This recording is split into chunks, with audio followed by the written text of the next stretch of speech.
Hi hello welcome back to my channel. ಇವತ್ತು ಎಲ್ಲ ಬೇಯಿಸಿ ಕಟ್ ಮಾಡಿ ಮೊಟ್ಟೆ ಫ್ರೈ ಮಾಡ್ತಿರಲ್ವ, ನಾನು ಉಂಡೆನಲ್ಲೇ ಮೊಟ್ಟೆ ಫ್ರೈ ಮಾಡೋದು ಹೆಂಗೆ ಅಂತ ತೋರಿಸೋಣ ಅಂತ ಇದ್ದೀನಿ. ನೋಡಿ, ಮೊಟ್ಟೆ ಎಲ್ಲ ಬೇಯಿಸಿದ್ದೀನಿ. ಇದನ್ನು ನೋಡಿ, ಈ ಥರ ಕಟ್ ಮಾಡ್ಕೋಬೇಕು. ಇದನ್ನು ಹಿಂಗೆ ಮತ್ತು ಹಿಂಗೆ ಈ ಥರ ಕಟ್ ಮಾಡಿ ನೋಡಿ. ಇದೆಲ್ಲ ಕಟ್ ಮಾಡಿ ಇಟ್ಕೊಂಡಿದ್ದೀನಿ. ಈಗ ಇದನ್ನು ಯಾವ ಥರ ಮಾಡೋದು ಅಂತ ತೋರಿಸ್ತೀನಿ ಬನ್ನಿ. ಆಯಿಲ್ ಹಾಕಿಟ್ಟಿದ್ದೀನಿ. ಆಯಿಲ್ ಬಿಸಿ ಆಗಲಿ. ಅದು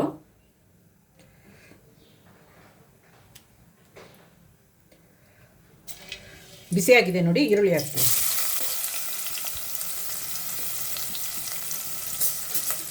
ಇದನ್ನು ಚೆನ್ನಾಗಿ ಫ್ರೈ ಮಾಡ್ಕೋಬೇಕು. ಫ್ರೈ ಮಾಡ್ಕೊಳ್ಳೋಣ ಇದನ್ನು.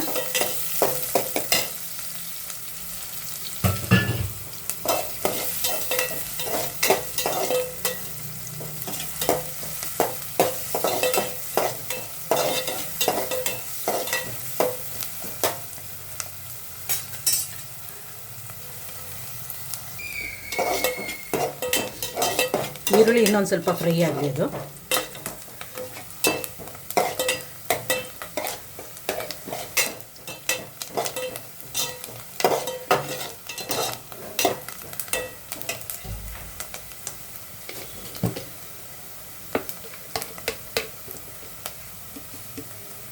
ಇದಕ್ಕೆ ಇವಾಗ 1 ಸ್ಪೂನು ಶುಂಠಿ ಬೆಳ್ಳುಳ್ಳಿ ಪೇಸ್ಟ್ ಹಾಕೋಣ.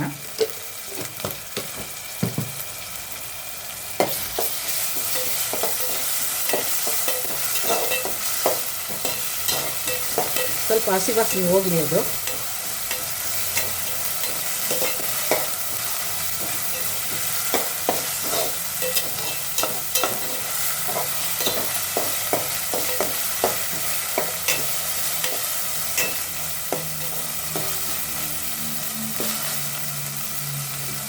ಟೊಮೊಟೊ ಹಾಕೊಳ್ಳೋಣ. ಸ್ವಲ್ಪ ಸಾಕಷ್ಟು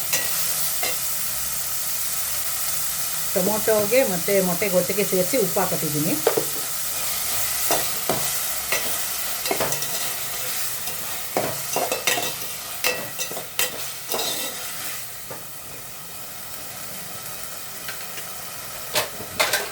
ಟೊಮೊಟೊ ಸ್ವಲ್ಪ ಬೇಯಬೇಕಲ್ವ, ಅದಕ್ಕೆ ಮುಚ್ಚಿಬಿಡೋಣ. ಈಗ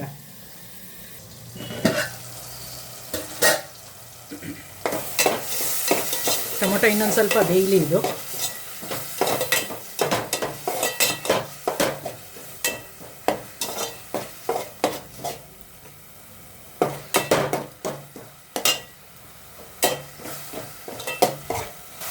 ಕರಿಬೇವು ಹಾಕೋಣ ಸ್ವಲ್ಪ.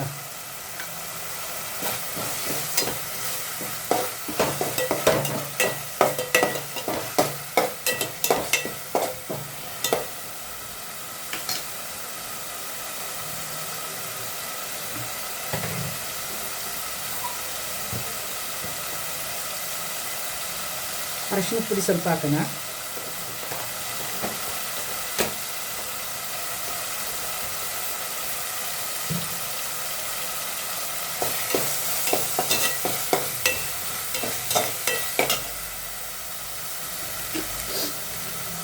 ಎಗ್ ಮಸಾಲ ಹಾಕತ್ತೀನಿ. ಈಗ ಬೇರೆ ಯಾವುದು ಪುಡಿ ಬೇಡ, ಎಗ್ ಮಸಾಲ ಅಷ್ಟೇ ಸಾಕೋದಕ್ಕೆ.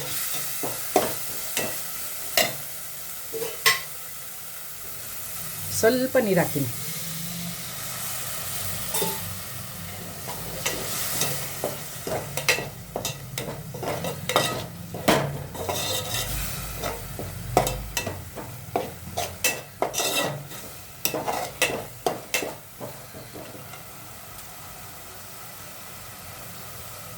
ನೋಡಿ, ಈಗ ಬೇಯಿಸಿರೋ ಮೊಟ್ಟೆ ಹಾಕೊಂಡ್ಬಿಡ್ತೀನಿ.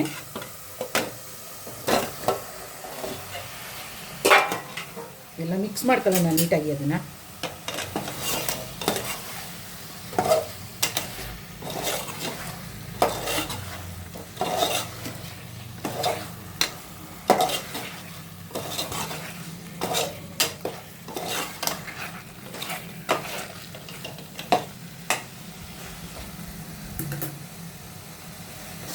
ಒಂದೆರಡು ನಿಮಿಷ ಮುಚ್ಚಿರೋಣ. ಇದನ್ನು ಮಸಾಲೆ ಎಲ್ಲ ಬೆಂದು ಡ್ರೈ ಆಗಿ ಮೊಟ್ಟೆಗೆ ಅದು ಎಲ್ಲ ಸ್ವಲ್ಪ ಕಚ್ಕೊಂಡಂಗೆ ಆಗಲಿ. ಅದು ಅಲ್ಲಿ ತನಕ ಬೇಯಿಸೋಣ. ಅದನ್ನು ಬೇಳೆ ಸಾರಿಗೆ ಇದಕ್ಕೆಲ್ಲ ಸೈಡ್ ಡಿಶ್ ಆಗಿ ಚೆನ್ನಾಗಿರುತ್ತೆ. ಇದು ಮೊಟ್ಟೆ ಮಾಡಿ ನೋಡಿ, ಒಂದು ಸಾರಿ ಟ್ರೈ ಮಾಡಿ, ಮಾಡದೇ ಇರೋಕ್ಕೆ ಹೋಗಬೇಡಿ. ಅದು ಸ್ವಲ್ಪ ನೀರು ಹಾಕಿದ್ವಲ್ಲ, ಅದು ಡ್ರೈ ಆಗಿ ಎಲ್ಲ ಸ್ವಲ್ಪ ಬೇಯ್ಕೊಳ್ಳಿ. ಅದು ಕೊತ್ತಂಬರಿ ಸೊಪ್ಪು ಹಾಕ್ತೀನಿ ಇದಕ್ಕೆ.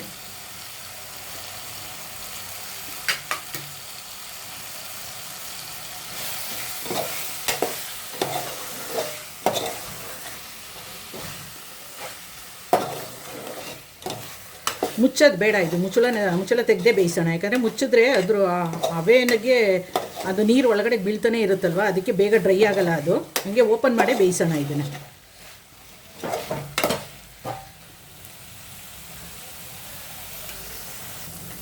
ಇಷ್ಟೇ ರೆಡಿ ಆಯಿತು ನೋಡಿ, ಮಸಾಲ ಎಗ್ ಡ್ರೈ ಫ್ರೈ ರೆಡಿಯಾಗಿದೆ. ಬೇಳೆ ಸಾರಿಗೆ ಆಗಲಿ, ರಸಮ್ಗೆ ಆಗಲಿ, ಸೈಡ್ ಡಿಶ್ ಆಗಿ ನೆನೆಸ್ಕೊಳ್ಳೋಕ್ಕೆ ಸೂಪರಾಗಿರುತ್ತೆ. ಒಂದು ಸಾರಿ ಮಾಡಿ ಟ್ರೈ ಮಾಡಿ ನೋಡಿ ಫ್ರೆಂಡ್, ಹೆಂಗೆ ಬಂತು ಅಂತ ಕಮೆಂಟ್ ಮಾಡಿ ತಿಳಿಸ್ರಿ. ಯಾರೆಲ್ಲ ನನ್ನ ಚಾನಲ್ ನೋಡ್ತಿರೋ ಸಬ್ಸ್ಕ್ರೈಬ್ ಮಾಡೋದನ್ನು ಮರಿಬೇಡಿ friend. Masala dry egg fry ready.